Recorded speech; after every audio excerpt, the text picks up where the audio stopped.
Baiklah, kembali lagi dengan saya, Gita Nuria, NPM 1E 025008. Pada kesempatan kali ini juga saya akan menjelaskan materi tentang pemantulan cahaya pada bidang lengkung.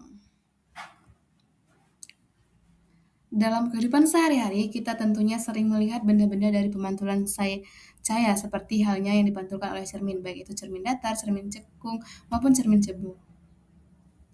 Cermin adalah suatu benda yang mampu memantulkan cahayanya titik oleh sebab itu dapat melihat diri kita saat bercermin. Selain cermin, ada juga pemanfaatannya dalam kehidupan sehari-hari, yaitu pada kaca spion merupakan salah satu yang terjadi pada akibat peristiwa pemantulan cahaya seperti cermin memiliki pemantulannya. Nah, adapun tujuan dari praktikum pemantulan cahaya pada bidang lengkung ini untuk menyelidiki sifat pemantulan cahaya pada cermin cembung dan cermin cekung.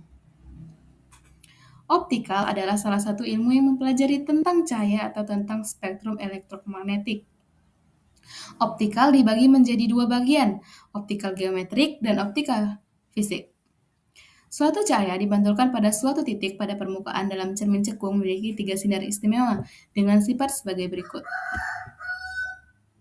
Yang pertama itu ada sinar datang, secara sumbu utama cermin dipantulkan melalui titik fokus. Yang kedua itu ada sinar datang melalui titik fokus F dipantulkan secara sumbu utama. Yang ketiga, sinar datang melalui titik pusat kelengkungan M dipantulkan kembali ke titik pusat lengkung tersebut. Pemantulan cahaya dapat terjadi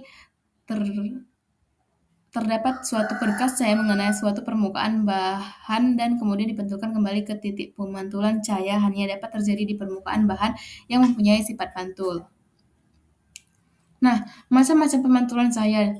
Pemantulan berdasarkan arah sinar pantul atau bentuk permukaan benda yang memantulkan sayap terbagi menjadi dua jenis, yaitu pemantulan teratur dan pemantulan baur. Pemantulan teratur adalah pemantulan cahaya yang terjadi pada permukaan yang rata sehingga berkas cahaya pantulannya mempunyai arah yang teratur. Sedangkan pemantulan baur difusi adalah pemantulan cahaya yang terjadi pada permukaan benda yang kasar dan tidak rata, sehingga berkas sinar cahaya pantulnya mempunyai arah yang tidak teratur. Lensa adalah sebuah benda optik dengan dua permukaan yang merefleksikan. Jenis-jenis lensa itu yang pertama itu adalah lensa cembung, ialah lensa yang bidang tengahnya lebih tebal dari tepinya lensa. Cembung bersifat menuju satu titik pertemuan dan memiliki daya positif. Yang kedua itu ada lensa cekung bersifat menyebarkan cahaya atau divergen dan memiliki daya bias negatif.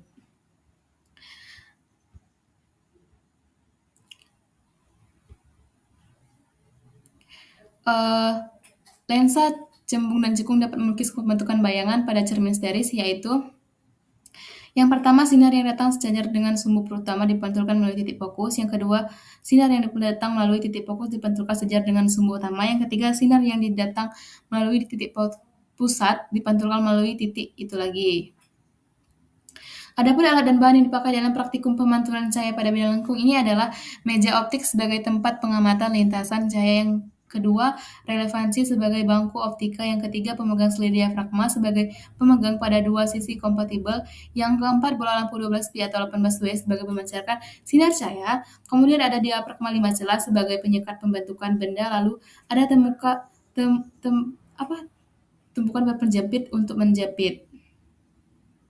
Lalu ada cermin kombinasi untuk mengamati benda kecil, lalu ada lensa f sama dengan 100 mm bertangkai untuk mengumpulkan sinar cahaya, lalu ada satu catu daya sebagai sumber daya listrik, lalu ada kabel penghubung merah sebagai penghubung rangkaian positif, dan juga ada kabel penghubung hitam sebagai penghubung rangkaian negatif. Lalu ada tempat lampu bertangkai untuk menahan lampu, lalu ada misal 30 cm untuk mengukur panjang. Lalu juga ada terakhir yang itu kertas HPS sebagai media prisma dan kaca. Sifat pemantulan cahaya pada cermin cekung adalah konvergen, atau cahaya yang dipantulkan merupakan pada suatu titik, sedangkan pada cermin cembung adalah divergen, atau menyebar menjauh suatu titik, yaitu pada titik fokus. Sekian video dari saya akhiri. Wassalamualaikum warahmatullahi wabarakatuh.